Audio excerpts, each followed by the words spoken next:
You're listening to The Bible Guys, a podcast where a couple of friends talk about the Bible in fun and practical ways. Well, hey, good morning, everyone. My name is Chris.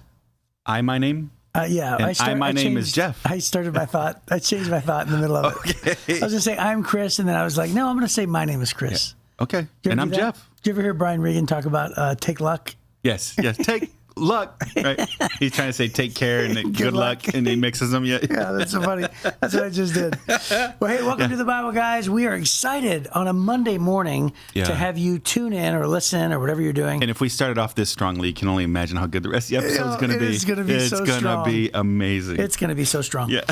Hey, Desiree is kicking us off with a social media minute. Oh, okay. And so this is the time where we just appreciate the comments that come in. And these are fun. By the way, please comment. We absolutely love your feedback. Yes. Yeah, whether it's on thebibleguys.com. If it's nice.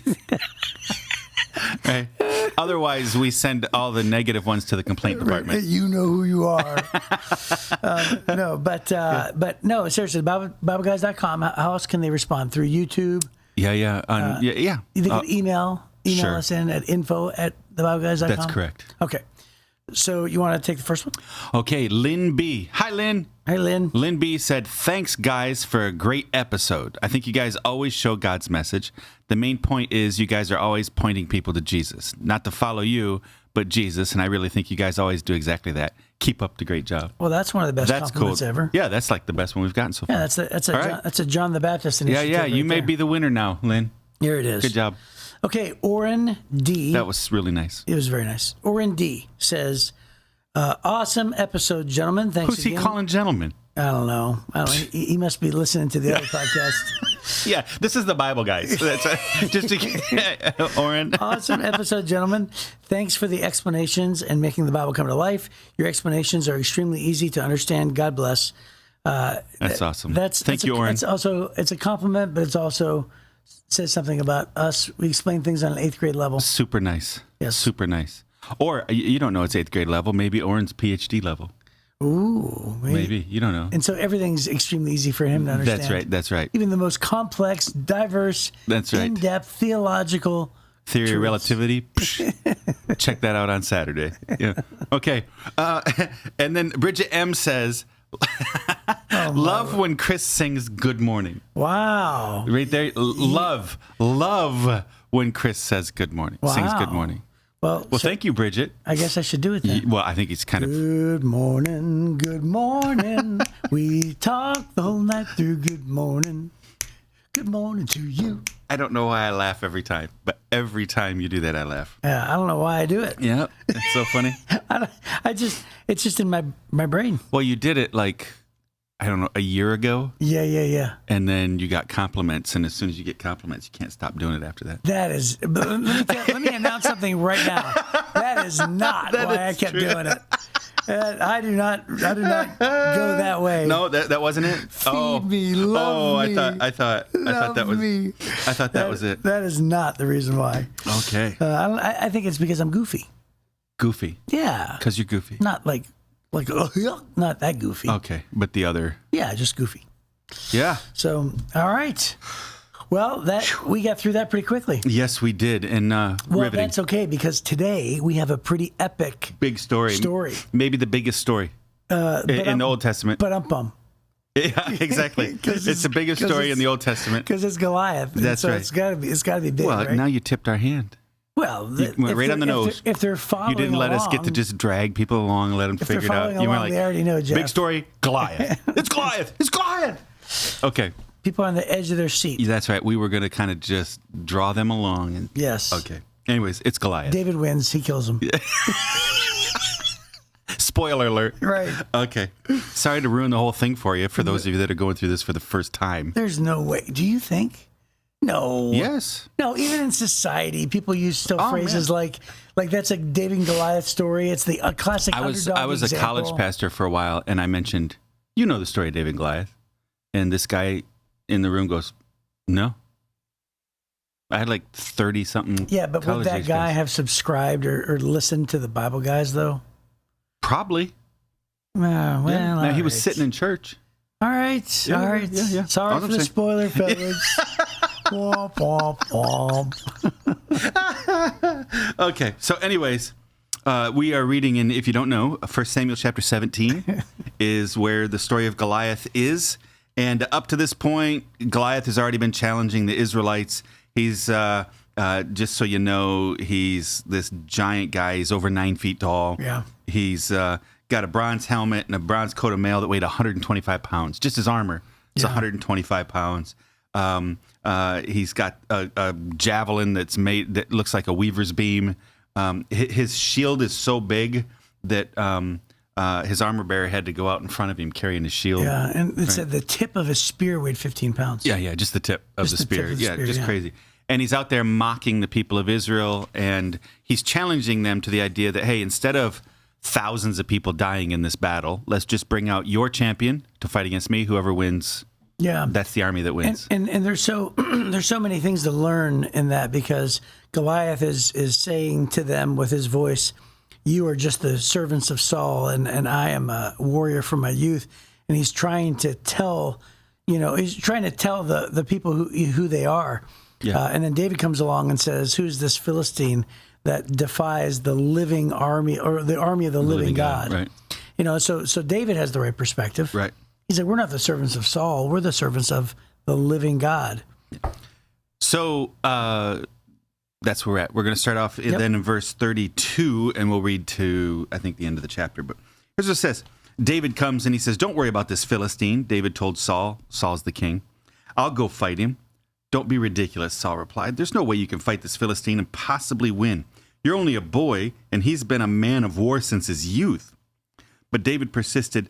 "I've been taking care of my father's sheep and goats," he said.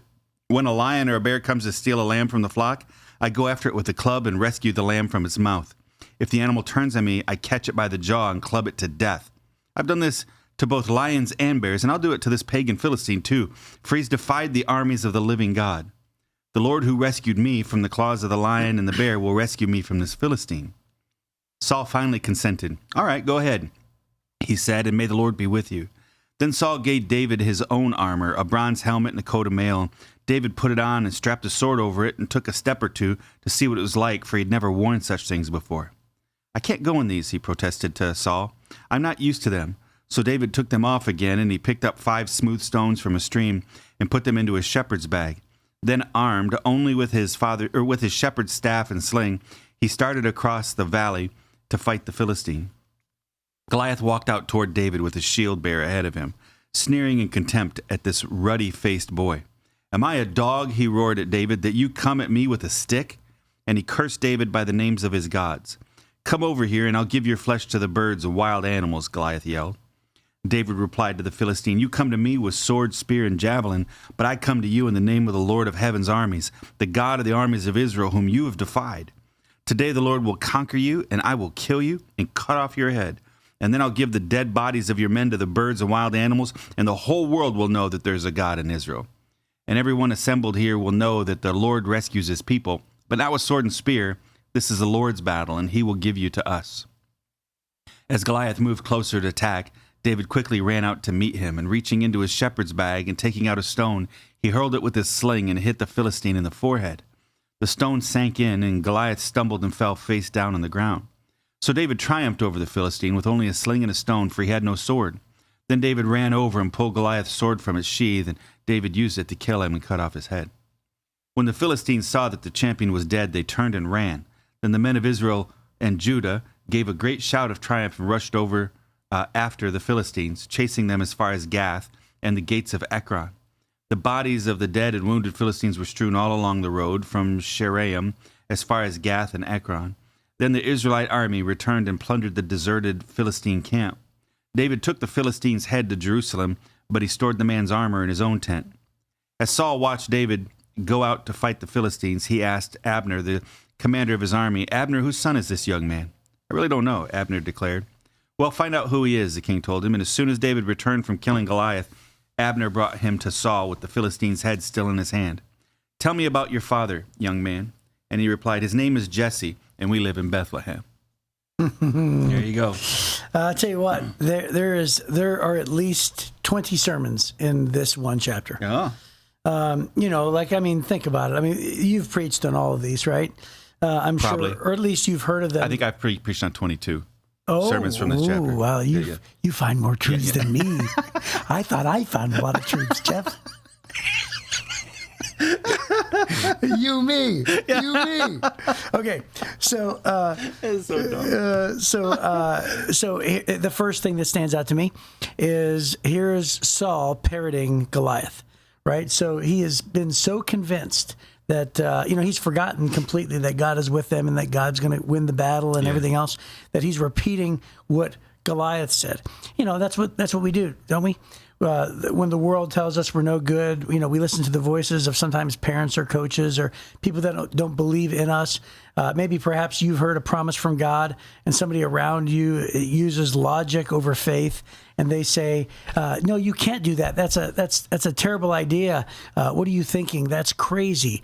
And so what we do is we listen and we start to parrot that advice over the promises of God. That's what Saul's doing. Yeah. And then what else stands out to you? All the soldiers were terrified. Yeah.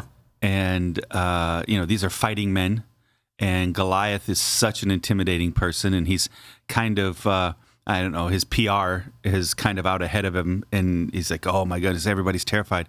But I think it's funny that David, who's not a professional fighter, he shows up and he's not thinking from a warrior standpoint.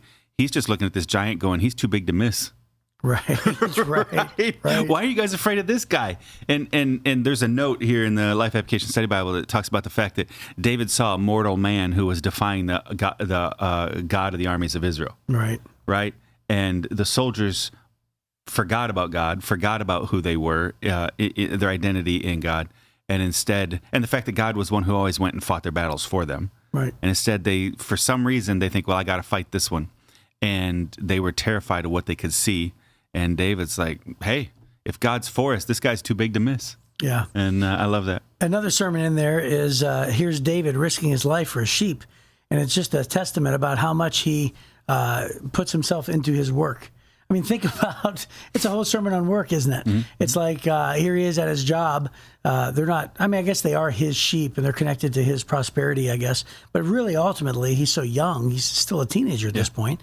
It's, you know how it is when you're that age. Yeah. How many people think like an owner, right. Of when they work at a business? What Chick-fil-A kid or McDonald's kid who's 16, who's working there, takes such pride in that business that they would do the same thing that an owner would. But here the ones that are going to be successful when they're old. Correct. That's who does that. That's right. Yeah. And so what does he do? He risks his very life for the sheep and says, "Oh, I've done this with a bear and a lion." And then bears of course, and lions. Yeah, that's right, multiple. Yeah. And then another sermon in there is the faith that he has. I mean, think about just he's like, "Hey, I know who I am.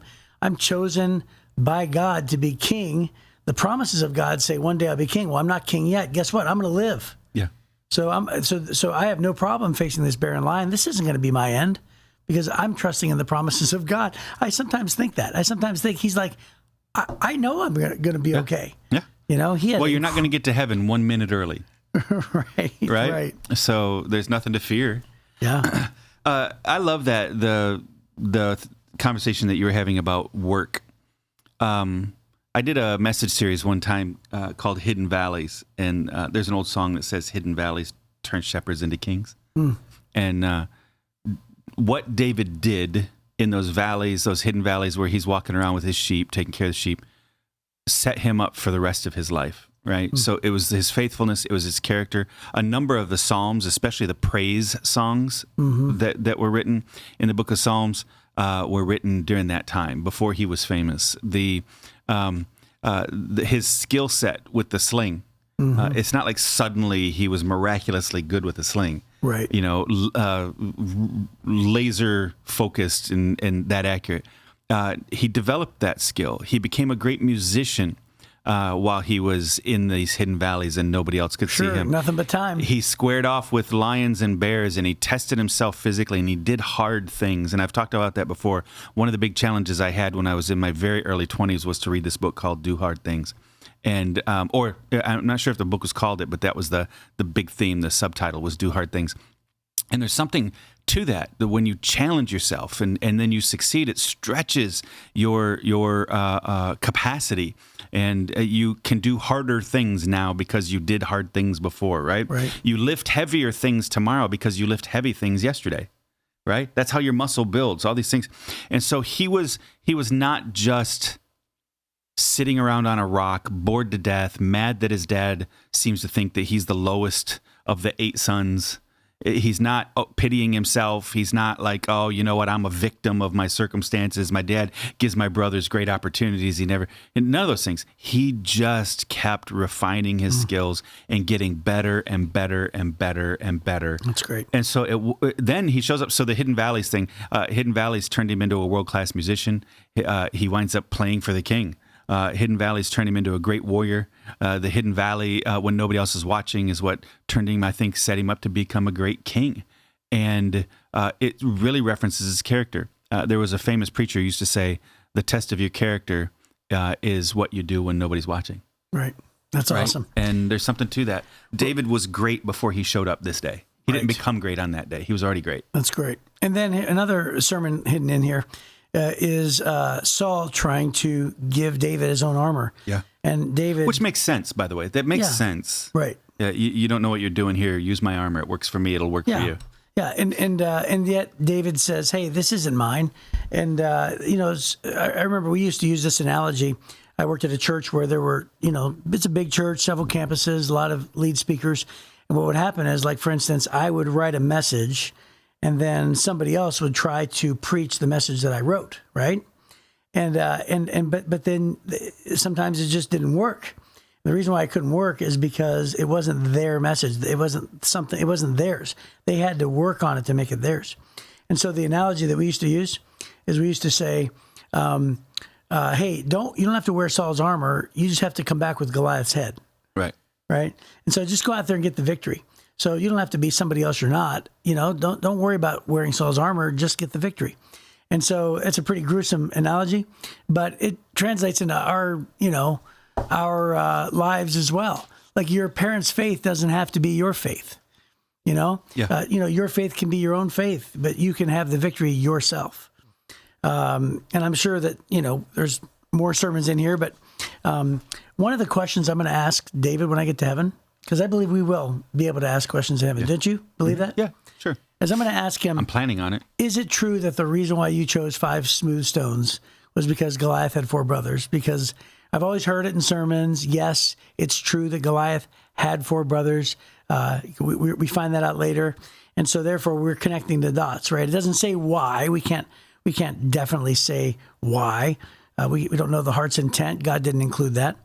But there's a pretty strong chance that's based on custom, brothers avenging their other brothers, right?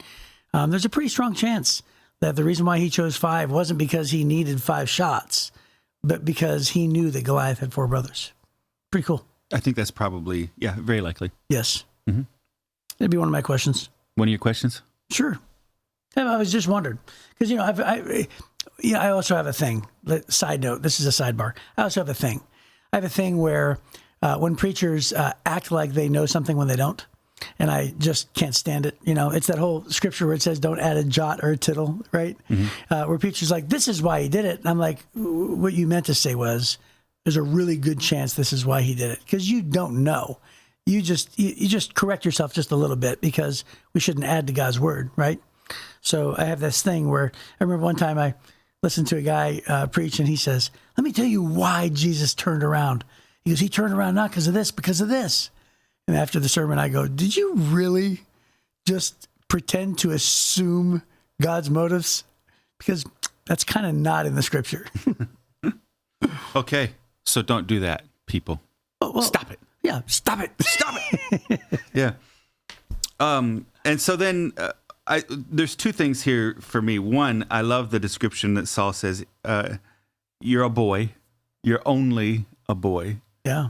And Goliath's been a man of war since his youth. Right. Right. So you ever, I can remember when I was in high school, my best friend was so much bigger and stronger than everybody else. He was a man among boys. We were all about the same age, but I can remember he could bench press over 300 pounds and he didn't work out.